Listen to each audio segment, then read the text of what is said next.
And we are back. So आज हम करने वाले हैं बैक, जैसे हमने कल वादा किया था। और बैक के अंदर हम लोग स्टार्ट करेंगे वेटेड पुलअप से। लास्ट टाइम जो मैंने नोटिस किया है उसमें मैंने 10 kg वेट से स्टार्ट किया था पुलअप्स करना। फिर मैं गया था 20 kg पे, फिर गया था 30 kg पे। 10 kg पे आराम से मैं 10 से ऊपर लगा पा रहा हूँ। तो मैं अब क्या करूँगा, मैं 15 kg से स्टार्ट करूँगा अपना पुलअप्स का वर्कआउट। और 15 kg के बाद मैं 25 kg करूँगा और मैं 35 kg करूँगा। फिर इससे क्या होगा, मेरे जो लैट्स होंगे ये शुरू से ही ओपन होना स्टार्ट हो जाएंगे। उससे पहले हल्का सा मैं रोटेशन का वार्म अप और अपनी कमर का रोटेशन और अपने जो लोअर बैक है उसको अच्छे से रोटेट करूँगा, ताकि मेरी इंजरी के चांसेस कम हो। उसके बाद मैं मूव ऑन करूँगा पुलअप्स के 3 सेट करने के बाद लैट पुल डाउन पे। और लैट पुल डाउन पे हम लोग सिमिलर चीज़ रखेंगे जो हमने लास्ट वीक करी थी, बट इस बार हम लोग ट्राई करेंगे प्रोट्रैक्शन, यानी कि स्क्वीज पे ध्यान देने का। उसके 3 सेट करने के बाद, मतलब हम लोग लास्ट टाइम शायद 90 गए थे।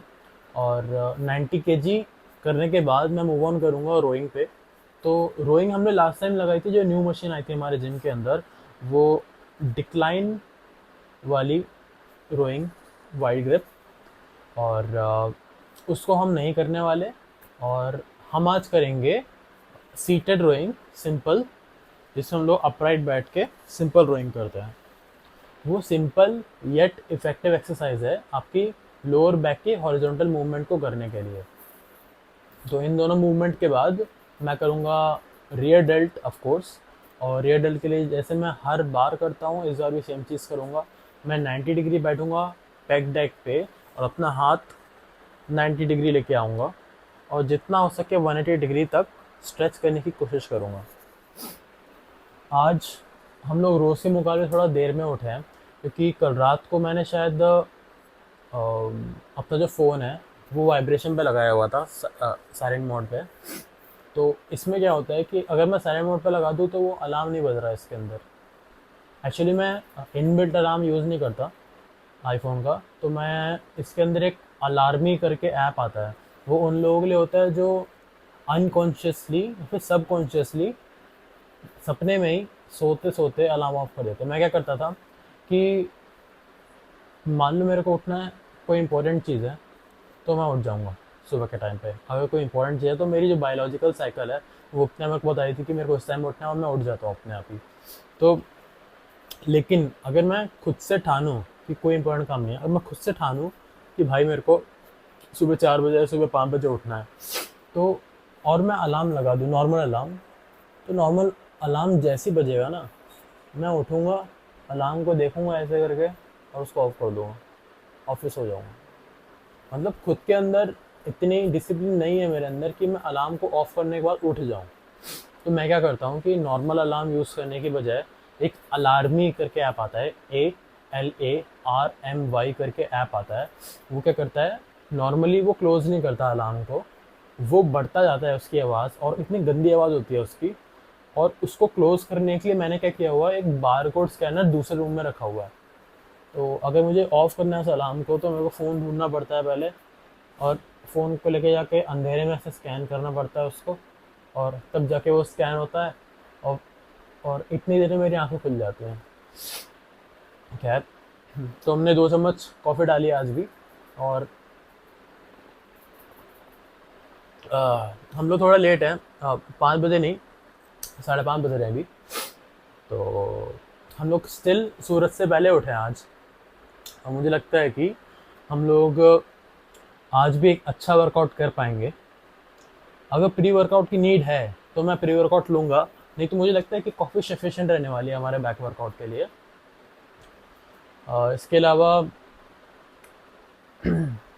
एक रहता है कि हम लोगों को मतलब मेरे मन में भी ये था कि भाई ऐसे वीडियो शूट करना, खुद को रिकॉर्ड करना, इस चीज़ को रिकॉर्ड करना कि तुम जिम में क्या कर रहे हो, ये थोड़ा वियर्ड फील करता है शुरू शुरू में। बट इसको एज अ कॉन्सेप्ट देखोगे आप, या फिर एज अ लाइफ चेंजर की तरह देखोगे, इंस्ट्रूमेंट की तरह देखोगे, ये बहुत अच्छी चीज़ है। आप अब मैं रिग्रेट करता हूँ कि मैं शुरू के सालों में, लाइक 2015 2016 की वजह, मैंने कॉलेज का फर्स्ट ईयर था, तो मैं ये चीज़ रिग्रेट करता हूँ कि मैं शुरू के सालों में अपने आप को रिकॉर्ड नहीं करा मैंने। अ, अगर मैं उस समय खुद को रिकॉर्ड किया होता फ़ोन के साथ, कैसा भी फ़ोन हो, चाहे वो इतना सा फ़ोन हो, चाहे इतना हो, कैमरा उस समय आ गया था फ़ोन में। मेरे पास शायद एक कार्बन का फ़ोन था, K19 या T19 जो भी था, K19 था शायद। उससे पहले एक स्पाइस का फ़ोन था, अजीब अजीब से फ़ोन रहे हैं मेरे पास। और उससे पहले एक लावा का फ़ोन था। और इससे पहले हुआवे का फ़ोन था, जो मैंने शायद कॉलेज के लास्ट ईयर में लिया था। खैर, तो हर एक फ़ोन के अंदर कैमरा है, चाहे आप 5,000 का फ़ोन ले लो, चाहे आप 1 लाख का फ़ोन ले लो, चाहे आप 1.5 लाख का फ़ोन ले लो, हर फ़ोन के अंदर कैमरा होता है। और वो कैमरा सफिशिएंट है आपके डेली जिम वर्कआउट को रिकॉर्ड करने के लिए।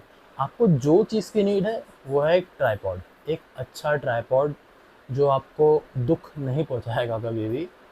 मुझे ट्राइपॉड में दुख इस बात का होता है कि जो उसका हाइट एडजस्टमेंट की चीज़ें होती है ना, अगर आपका ट्राइपॉड प्लास्टिक का बना हुआ है तो जो उसके स्क्रू होते हैं वो प्लास्टिक के थ्रेड को घिस देते हैं बहुत जल्दी। और जो स्क्रू होते हैं वो एल्यूमिनियम के होते हैं, तो जो स्क्रू होते हैं वो प्लास्टिक के थ्रेड को बहुत जल्दी घिस देते हैं। उससे क्या होता है कि बहुत ढीला होता है हाइट एडजस्टमेंट उसका। आप ऊपर करोगे फ़ोन की वेट की वजह से वो वापस नीचे आ जाता है। तो आपको रिकॉर्ड क्यों करना चाहिए खुद को? देखिए, अगर आप प्रोग्रेशन देख सकते हैं ना अपनी, वो सबसे अच्छी चीज़ होती है। आप आप ऑनलाइन किसी भतेरे ट्रेनर है ऑनलाइन, अब कोई भी हर एक आदमी आपको बताएगा इस फॉर्म से एक्सरसाइज करनी चाहिए, या फिर इस तरीके से ये एक्सरसाइज करनी चाहिए। तो कल ना मैंने एक एक बॉडी बिल्डर है, बहुत फेमस है, शायद आपने नाम सुना होगा उसका, सी बम करके है, क्रिस बमस्टेड बोलते हैं उसका पूरा नाम, वही है क्रिस बमस्टेड। तो वो मिस्टर ओलंपिया है पिछले 4 साल से। ओलंपिया बहुत बड़ी चीज़ होती है बॉडी बिल्डिंग के अंदर। It's like Oscar in movies, film fair awards, right, and Grammy in music, या फिर नोबल प्राइज़ नहीं कर सकते, नोबल प्राइज़ बहुत खतरनाक चीज़ होती है।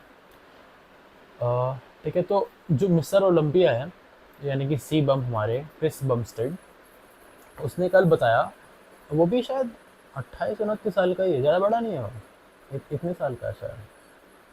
खैर, उसने बताया कि हर एक आदमी जानता है कि एक्सरसाइज कौन सी करनी है और खाना कौन सा खाना है। मतलब एक तरफ हो गया आपका खाना खाना, एक तरफ हो गया आपकी एक्सरसाइज करना, ये हर एक आदमी जानता है। लेकिन आपको एक अच्छे लेवल पे वही चीज़ पहुंचा पाएगी जो इन दोनों के बीच में होती है। इन दोनों के बीच में क्या होता है? टेक्निक, कितनी देर, कितना एफर्ट डालते हो आप, या फिर खुद को इम्प्रूव कैसे कर सकते हो। ये कुछ सारी चीज़ें हैं जो आपको इन दोनों को, मतलब डाइट और वर्कआउट को मिलाकर आपको सबसे टॉप पे पहुंचा सकती है, वो ऐसा बोला।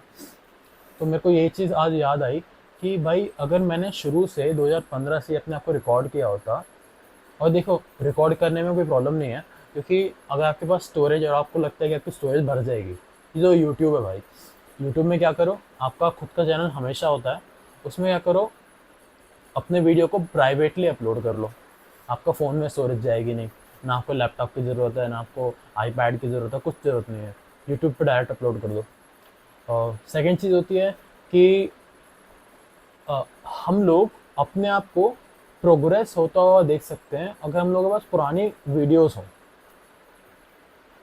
तो अभी मैं क्या करता हूँ, अभी मैं जैसे कि मैंने आज वीडियो बनाई मान लेते हैं, तो मैं घर आते टाइम या फिर घर आने के बाद जब मैं इसको कंपाइल करता हूँ, तो मैं वो रिव्यू करता हूँ, भाई मैंने आज क्या किया, क्या मैंने टेक्निक में, क्या मैंने उस चीज़ को करते हुए कुछ गलती करी, क्या मैं कुछ और कर सकता था। मैं उसको देखता हूँ, वीडियो को कंपाइल करता हूँ, वीडियो अपलोड करता हूँ, शाम को वो 6 बजे अपलोड हो जाती है, शाम को 6 बजे लाइव हो जाती है। तो अपनी जो मैंने रिकॉर्ड किया हुआ है उसको, और जो बाकी इन्फ्लुएंसर्स हैं, मैं इन्फ्लुएंसर नहीं हूँ, जो बाकी इन्फ्लुएंसर्स हैं या फिर जो बाकी बॉडी बिल्डर्स हैं, वो उस एक्सरसाइज को कैसे परफॉर्म कर रहे हैं, वो यूट्यूब पे अवेलेबल है। तो मैं एंटरटेनमेंट के लिए उनको देखता हूँ, मैंने खुद को देख रखा हूँ, तो मेरे सबकॉन्शियसली ये चीज़ आ जाती है, भाई ये कुछ तो अलग कर रहा है मुझसे, तो मैं उनकी चीज़ ट्राई करता हूँ और इम्प्रूवमेंट होती है। इसी को इम्प्रूवमेंट बोलते हैं। फॉर एग्जांपल अगर आप मान लो यूपीएससी की तैयारी कर रहे हो, मान लो, ठीक है, और आप क्या बोलते हैं, आप 1 साल दिए और आपका प्रीलिम्स नहीं निकला, तो आप क्या करोगे, आपको करना क्या चाहिए कि आपको टॉपर को देखना चाहिए, टॉपर्स को। और कोई भी टॉपर हो, ज़रूरी नहीं है आपका कि हर टॉपर से सिंक्रोनाइजेशन बन रही हो। कोई भी एक टॉपर ले लो जिससे आपकी बनती हो, जिसको आपको लगता हो कि आप कनेक्ट कर पा रहे हो उसको, आप उसको देखो। और उसको देखने के बाद देखो कि वो प्रीलिम्स के लिए क्या करता है। आप सरप्राइजिंगली ये देखोगे कि बहुत लोग ये फॉलो करते हैं, और जो जो फॉलो करते हैं वो पास कर जाते हैं प्रीलिम्स में। खैर, तो आज का यही बैक वर्कआउट रहने वाला है। उसके बाद मैं ट्राई करूँगा कि कल मैंने ना एब्स के लिए चेस्ट के बाद एक केबल स्टेशन पे वो लगाए थे, क्रंचेस लगाए थे विद 70 kg वेट, 3 सेट लगाए थे। आज मैं क्या करूँगा, क्रंचेस नहीं करूँगा, आज मैं करूँगा हैंगिंग लेग रेस, जिसकी वजह से मेरे दोनों एब्स के portions upper and lower train हो जाएं। तो मेरे गिनती के मिला के 4 दिन होते हैं। पहले दिन मैं करता हूँ चेस्ट, दूसरे दिन करता हूँ बैक, तीसरे दिन करता हूँ मैं आर्म्स, और चौथे दिन करता हूँ लेग्स। तो जो चेस्ट होता है, चेस्ट के दिन मतलब ये वाले दिन मैं लगाता हूँ केबल क्रंचेस। आज जो है बैक में मैं लगाऊंगा लेग रेस। कल मैं रखूँगा छुट्टी इस चीज़ की, एब्स की। और कल रहेंगे हमारे आर्म्स। तो आर्म्स में मैं करता हूँ 4 आर्म्स साथ में, तो कल रहेंगे 4 आर्म्स। और फोर्थ परसों रहेगा हमारा लेग्स। और लेग्स के साथ मैं करता हूँ घुटनों की एक एक्सरसाइज होती है। अगर किसी को प्रॉब्लम है घुटनों की, तो मैं परसों मॉर्निंग में बता दूंगा उसको कैसे करते हैं, और मैं हो सकता है कि उसको मैं शूट भी कर लूँ वीडियो को। तो देखते हैं, आज का यही हमारा प्रोसीजर रहने वाला है। और मैं लेग रेस करूँगा एक्सरसाइज को एंड करने के बाद। तो मैं मिलता हूँ आपसे अब जिम में डायरेक्टली, इसको ख़त्म करने के बाद। चलिए, ओके, हम आ गए अपने खूबसूरत जिम में। अब स्टार्ट करते हैं। 15 kg lat pull down.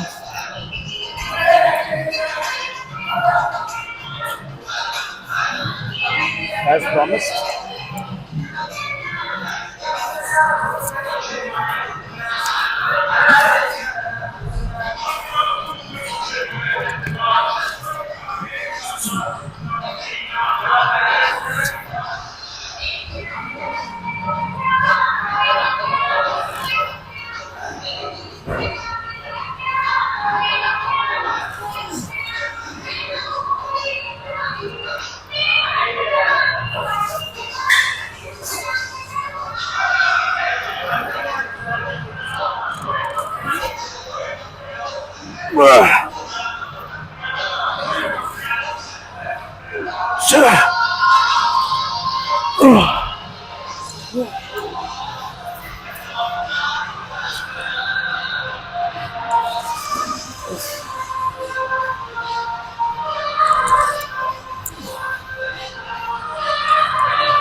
Focus on both contraction and expansion.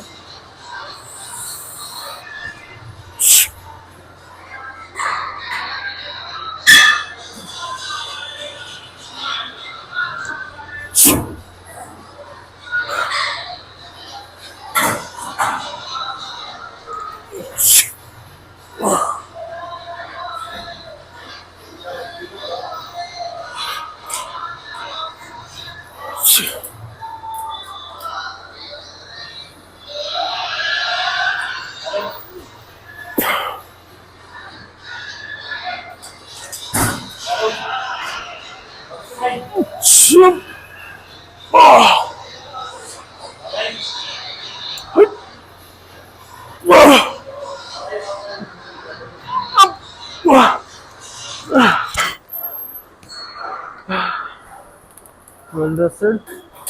Focus on both sides.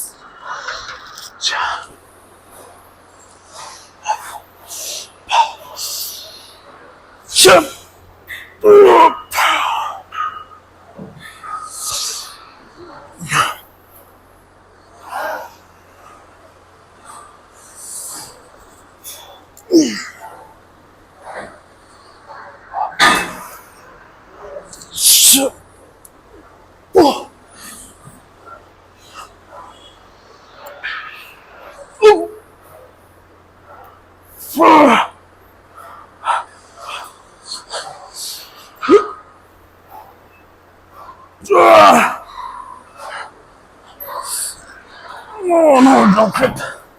Oh, ये drop set लगेगा. Let's go. 75. Let's just try these lats.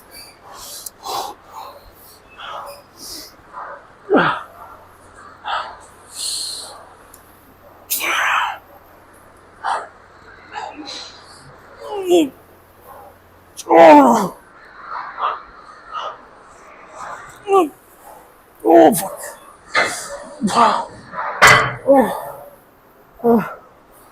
One more. 150, 52. Fucking go. One last drop set. Last drop set.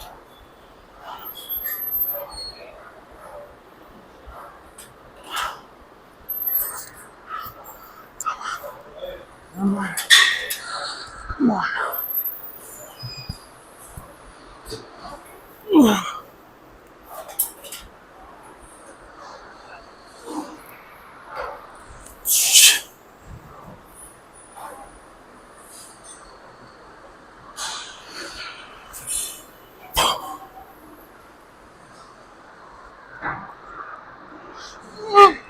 No. Oh. Okay, moving on to seated rolls. 65 kilo. 1 minute full. Let's go slow. Alright. Let's go slow.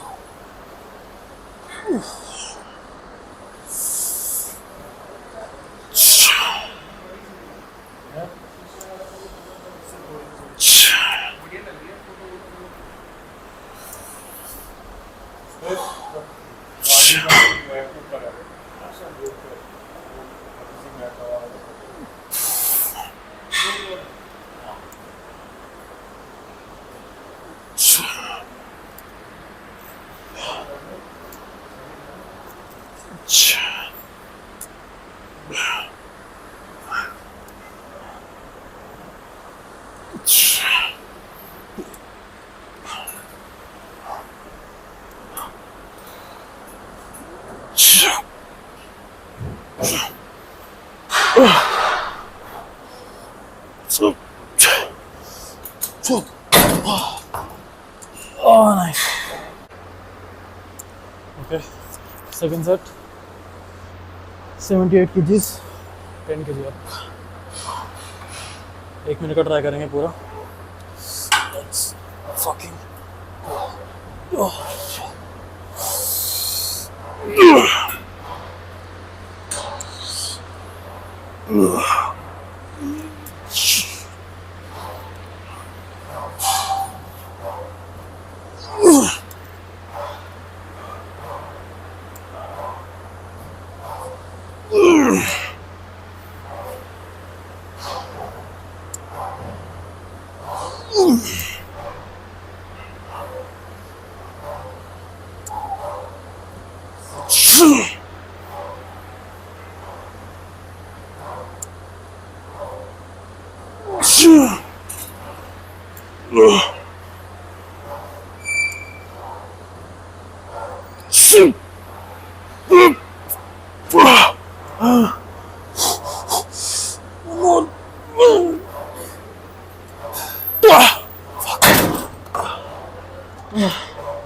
Okay, we want to 91 kgs.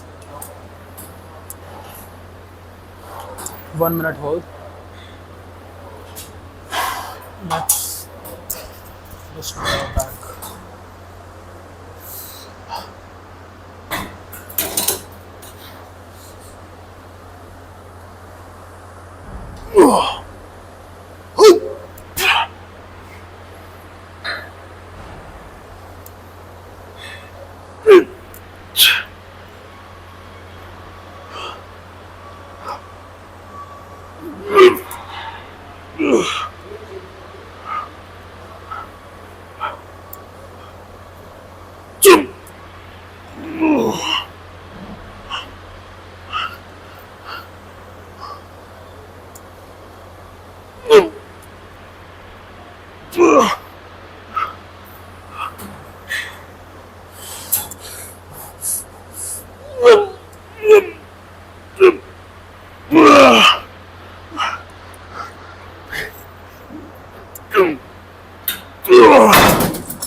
Moving on to our favorite rear delt exercise.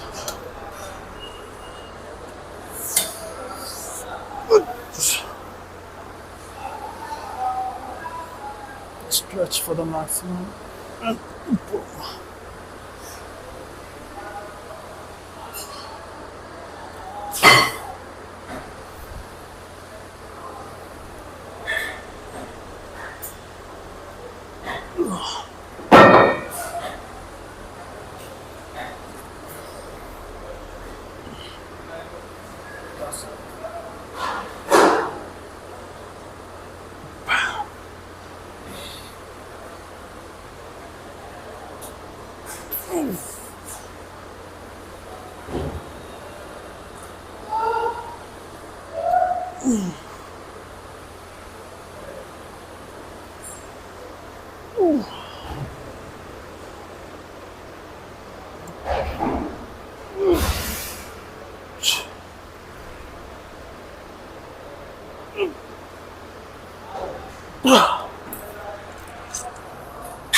Okay, moving on. Last exercise of the day. Let's fucking go.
Last.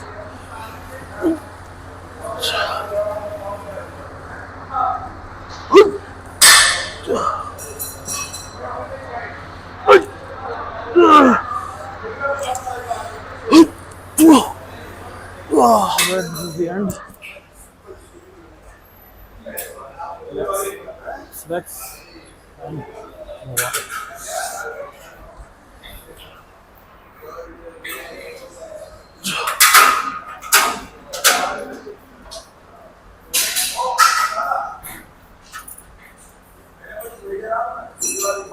Okay, for the finale.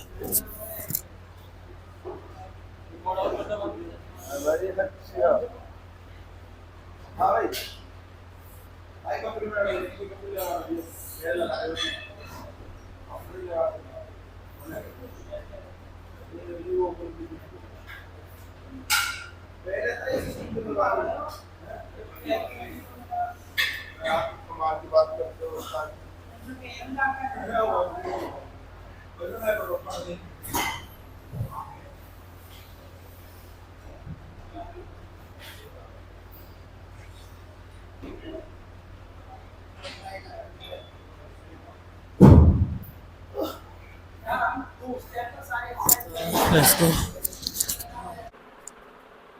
And we are back at home. तो आज जो हम लोगों ने back के लिए light pull down करे, मुझे लगता है अभी तक के ये बेस्ट लैट पुल डाउन थे मेरे, क्योंकि मैं कंट्रैक्शन में अच्छे से फोकस कर पा रहा था. मैंने सुबह से ही सोच के रखा था कि मैं जब लैट पुल डाउन में रॉड को नीचे लेके आऊँगा तो मैं अपने शोल्डर ब्लेड्स को ऐसे इमेजिन करने की कोशिश करूँगा कि मैं अपने हाथ से कुछ मोड़ रहा हूँ. इससे मेरे शोल्डर ब्लेड्स अपने आप नीचे की तरफ मुड़ते हैं. तो कंट्रैक्शन की वजह से मुझे अभी से लग रहा है कि मेरे बैक में बहुत अच्छी स्ट्रेच और बहुत अच्छा कंट्रैक्शन दोनों आए हैं.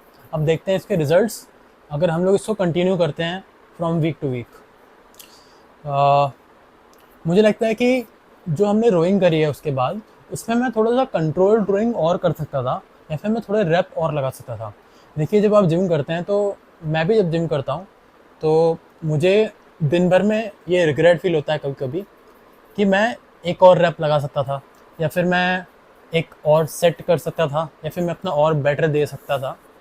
तो मुझे लगता है कि आज पूरे दिन मुझे ये लगने वाला है कि रोइंग में मैं एक या दो रैप और लगा सकता था। खैर, लास्ट टाइम मैंने आपको बताया था कि एक टेक्निक होती है, थोड़ी सी कॉम्प्लेक्स होती है, वो TUT बोलते हैं उसको, टाइम अंडर टेंशन टेक्निक। तो उसमें क्या होता है, instead of counting the reps we count the time we are engaging the muscle. For example जैसे मैंने थोड़ी देर पहले लैट पुल डाउन करा था, राइट। तो लैट पुल डाउन में मैंने एक रैप काउंट किया, दूसरा रैप काउंट किया। Instead of counting the reps मैं क्या करता हूँ, एक घड़ी, वॉच जो होती है, या फिर फ़ोन, मैं अपने सामने नीचे की तरफ रखता हूँ। उसमें टाइमर स्टार्ट करता हूँ 0 से, स्टॉप वॉच, ओके।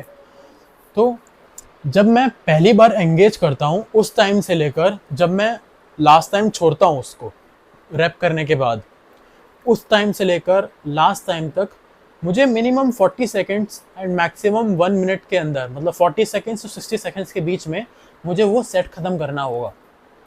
अभी टाइम अंडर टेंशन जो टेक्निक है ये अभी नहीं ईजाद हुई है, ना ही मैंने करी है, ना ही किसी और ने करी है। अननोन पर्सन ने करी है और बहुत पहले करी थी, बहुत सालों से चलती आ रही है। Even though I think centuries बीत चुकी होंगी इस चीज़ को, वो लोग नोट करते थे टाइम को। इसके ऊपर काफ़ी ज़्यादा स्टडीज़ हो चुकी हैं कि जो टाइम अंडर टेंशन टेक्निक होती है ये मसल को रेप्स के मुकाबले ज़्यादा एंगेज करता है, ज़्यादा टाइम तक एंगेज करता है। तो मान लीजिए अगर आप बाइसेप्स कर रहे हैं, ठीक है, और आपने हाथ में रॉड ले रखी है, तो रॉड आप रेप्स करेंगे रॉड से, राइट। कितने लगाएंगे, 7 8 9 10 11 12, राइट। और कुछ जिम ट्रेनर कहता है कि 20 लगाओ, फिर 15 लगाओ, फिर 12 लगाओ। खैर, मेरा आइडिया ये रहता है, इसमें वेट मैनेजमेंट सबसे बड़ी चीज़ होती है। अब देखिए अगर कोई न्यूबी है, न्यूबी मतलब कि जिसने अभी न्यू जिम स्टार्ट किया है, उसको ये आइडिया नहीं होगा कि भाई, सबसे पहले तो ये आइडिया नहीं होगा कि भाई कौन सी एक्सरसाइज करूँ, फिर ये आइडिया नहीं होगा भाई रेप्स कितने लगाऊँ, फिर ये आइडिया नहीं होगा कि भाई वेट कितना लगाऊँ मैं, राइट। तो टाइम अंडर टेंशन जो टेक्निक है जिसमें हम लोग हर सेट में 1 मिनट करने का ट्राई करते हैं, वो चीज़ों को बहुत ज़्यादा सिंपलर कर देता है। फॉर एग्जाम्पल, मैंने बाइसेप कर्ल के लिए रॉड ले ली एक, ठीक है, और उस रॉड से मैं लगाया 10 किलो इधर, 10 किलो इधर। अगर मैं 40 सेकंड से 1 मिनट के अंदर मेरा फेलियर अटेन हो रहा है रेप्स करते समय, तो मेरे लिए वो वेट ठीक है। अगर 40 सेकंड से मैंने कम में फेलियर अटेन कर लिया, मतलब मेरे लिए वेट ज़्यादा है। और अगर मैं 60 सेकंड से भी ज़्यादा रेप्स लगा पा रहा हूँ और मेरा फेलियर अभी तक नहीं आया, मतलब वेट मेरा कम है। फॉर एग्जाम्पल 10 किलो मान लेते हैं, मेरे पास एक रॉड है, 10 किलो इधर, 10 किलो इधर। अगर मैं 40 सेकेंड से लगा पा रहा हूँ reps for 40 seconds, I am perfectly fine, I will grow. अगर मैं 40 सेकेंड से कम लगा पा रहा हूँ तो मैं वेट को कम करूँगा और 7.5 किलो लगाऊंगा। और हो सकता है कि मैं 7.5 किलो में 40 से 60 सेकेंड के बीच में फेलियर अटेन कर लूँ। अगर मान लो मैंने 10-10 किलो लगा रखा है और मेरा 40 सेकंड से ऊपर बढ़कर 60 सेकंड हो गया, फिर भी मुझे फेलियर अटेन नहीं हुआ। फेलियर का मतलब है कि ऐसा पॉइंट जब तुम और रेप्स नहीं लगा पाओगे, not mentally, muscular, okay. Mental हमें हमेशा पुश करना है। खैर, तो 40 सेकंड टू 60 सेकंड्स के बीच में जब हम लोग फेलियर अटेन करते हैं, इसको टाइम अंडर टेंशन टेक्निक कहते हैं। तो मेरे उस दिन शायद कल या परसों की बात होगी जब मैंने बात करी थी इसके बारे में कि मैं नोट पैड पे इसको लिख लिया करता था। अभी खैर मैं इसी कैमरे से शूट कर रहा हूँ, होपफुली मैं शूट ही कर रहा हूँ ना। खैर, हाँ, तो जब मैं इस कैमरे से शूट कर रहा हूँ तो मैं अभी उसको तो नहीं दिखा सकता, बट जो मेरा फ़ोन है वो इस टैबलेट से कनेक्टेड है, तो मैं आपको दिखाता हूँ। जैसे कि वेयर इज़ इट, ये देखिए, अगर आपको दिख रहा हो तो ये सारी डेट्स हैं, और डेट्स के अंदर कौन सी मैंने एक्सरसाइज करी है, कौन सा मेरा पार्ट था। फॉर एग्जांपल ये 19/3/2024, मतलब 19 मार्च 2024 मैंने करे चेस्ट एंड शोल्डर्स। इसको खोलता हूँ मैं। इसके अंदर पहली एक्सरसाइज करी मैंने वो थी पेक डेक। पेक डेक मतलब कि जो बटरफ्लाई मशीन होती है उसमें 60 kg लगाया, 60 सेकंड करे। नेक्स्ट सेट फिर से 60 second 60 kilo, then again 60 second 60 60 kilo. फिर मैंने इंक्लाइन डंबल प्रेस किया 25 kilo 25 kilo 25 kilo.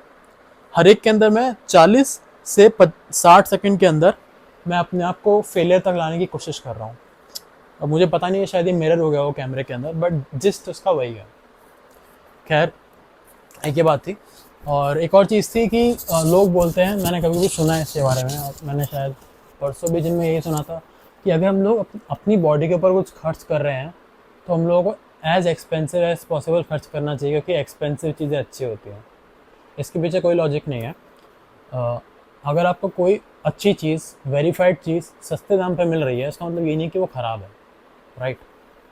For example, मैं किसी ब्रांड को डिफेम नहीं करना चाहता, लेकिन पूमा, एडिडास और ये जितने भी सेम नाम के ब्रांड है ना, ये सारे जो टी शर्ट्स और ट्राउज़र्स वगैरह होते हैं, सेम मैन्युफैक्चरर बनाता है इसको। ये लोग क्या करते हैं, अपने कंपनी पर ठप्पा लगाते हैं और अपने ब्रांड के नाम पे बेचते हैं। 200 रुपये की टी शर्ट आती है, फिर 100 रुपये की टी शर्ट आती है इनकी, और अपनी कंपनी का एडिडास का ठप्पा लगाया और 1000-1500 में बेच दिया उसको। जो हम लोग पैसा पे कर रहे हैं 100 रुपये की बजाय 1000-1500, 15 गुना प्राइस, ये टी शर्ट का प्राइस नहीं है, ये ब्रांड के ठप्पे का प्राइस है। करेक्ट। तो इसमें मैंने एक बात नोटिस करी थी, आप कुछ भी ले लो, चाहे आप एडिडास का ले लो, चाहे आप लोकल ले लो। लोकल मतलब क्वालिटी वाला लोकल, ये नहीं कि आप सड़क छाप ही ले चुके हो या फिर उतरा हुआ ले लिया किसी का। खैर, दोनों की क्वालिटी ऑलमोस्ट सेम होती है भाई। हो सकता है कि एडिडास वाला थोड़े क्वालिटी चेक से गुजरता हो, मगर वो 1500 रुपये वाला प्राइस पॉइंट उसको जस्टिफाई नहीं करता। सेम एग्जांपल हम लोग प्री वर्कआउट में लेते हैं। अगर कोई प्री वर्कआउट है हमारे पास 500-600 में अच्छे रिजल्ट्स हमको दे रहा है, फोकस करने में हमको मदद कर रहा है, RG9 है, RG9 और कार्निटीन वगैरह हर चीज़ है उसके अंदर, कैफीन भी सही मात्रा के अंदर है उसका, विथ कंपैरिजन टू कोई 2500 का प्री वर्कआउट है, आप ये सोच के 2500 का लोगे कि भाई मेरे पास पैसे हैं, मैं ले सकता हूँ तो मैं अच्छा लूँगा। अभी ज़रूरी थोड़ी ना कोई चीज़ महंगी हो तो वो अच्छी हो। एक और चीज़ है कि मैं कंपनी को डिफेम दोबारा नहीं करना चाहता।